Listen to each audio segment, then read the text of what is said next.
पर क्यों बैठ जाती हूँ? तुम्हारे खेत में चटके ही चटके पड़े। कोई कह देगा पिछले साल इसमें लहराती हुई फसल थी हरी भरी। पूरे 6 महीने होने को जा रहे हैं, अपने गांव में पानी की एक बूंद नहीं बरसी है। बहुत भयंकर सूखा पड़ा है अपने गांव में। क्या करूं मोदी जी, आकर अपने खेत पर बैठ जाता हूं, सोचता हूं कहीं से थोड़ा बादल का टुकड़ा आ जाए और अपने गांव पर बरस जाए, फिर से फसलें लहराने लगे। कितनी तेज धूप है, दूर दूर तक कोई पेड़ नहीं है। तुम चिंता मत करो, बारिश होगी, जल्द बारिश होगी। अरे मोदी जी कब बारिश होगी? सब लोग गांव छोड़ छोड़ के जा रहे हैं, मैं भी सोच रहा हूँ गांव छोड़ के चला जाऊं। सोच तो मैं भी रहा हूँ गांव छोड़ के चला जाऊं, और जैसी सूखा खत्म हो जाए तभी दोबारा इस गांव में वापस आ जाएंगे। लेकिन जाने का कोई रास्ता नहीं मिल पा रहा है, किस चीज से जाया जाए। वैसे एक बात बताऊं मोदी जी, राहुल ने एक ऊंट खरीदा है और वो ऊंट पर गांव के लोगों को इस गांव से दूसरे गांव पहुंचा रहा है, जहां पर सूखा नहीं है उस गांव में पहुंचा रहा है। ये तो बहुत बढ़िया काम कर रहा है, वो समाज सेवा कर रहा है। वो तो चलो उसी के साथ चलेंगे, अपना उसी से बात करेंगे। अरे समाज सेवा क्या कर रहा है, बहुत तगड़ा किराया वसूल कर रहा है अपने ऊंट से दूसरी जगह पहुंचाने के लिए। अरे वो देखो राहुल का नाम लिया, राहुल आ भी गया, योगी जी को दूसरी जगह लेके जा रहा है वो। अरे राहुल रुकना जरा, अपने ऊंट को यही रोको। बोलो मोदी जी क्या बात है? अरे मैं और अखिलेश भी इस गांव से दूसरे गांव में जाने की सोच रहे हैं। जब सूखा खत्म हो जाएगा वापस इसी गांव में आ जाएंगे।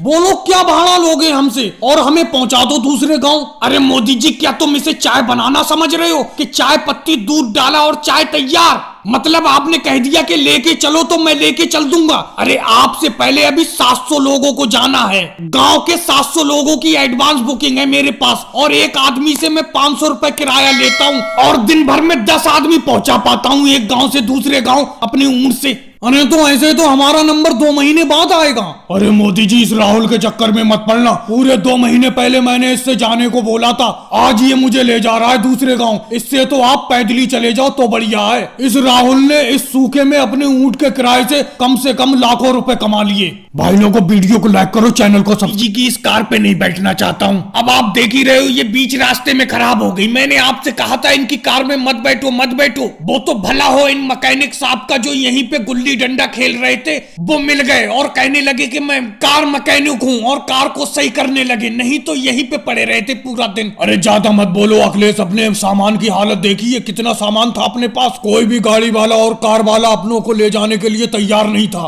क्योंकि अपने पास सामान इतना ज्यादा था, कोई ले जाने के लिए तैयार ही नहीं था। और ये क्यों भूल रहे हो, अपने इतने सामान की वजह से ही इनकी गाड़ी खराब हुई है। वो तो मोदी जी का धन्यवाद करो कि इन्होंने इतना सामान लाद लिया अपना, नहीं तो इसी गांव में रह जाता सारा का सारा सामान। अरे लाद लिया तो क्या हुआ, एहसान थोड़ी करा, पैसे नहीं लेंगे। एक तो हमें ऊपर बैठा दिया है कार के ऊपर, और अंदर योगी जी को बैठा दिया है। अरे भाई साहब कब तक खुटर पुटर करते रहोगे, कुछ तो बताओ, कुछ समझ में आ रहा है कि नहीं आ रहा है, कि या दूसरे मैकेनिक को बुलाऊं मैं? 1 घंटे से यूं ही इंजन के पास खड़े होके खुटर पुटर कर रहे हो, कुछ बता ही नहीं रहे हो। अरे क्या बताऊं मैं आपको, सच सुनने के लिए तुम्हारे कान तैयार है? अगर सच सुनने के लिए तुम्हारे कान तैयार हो तो बोलूं मैं कुछ? बोलो। अरे ऐसी कौन सी आफत आ गई कि आसमान गिर गया? बोलो ना, जल्दी बोलो।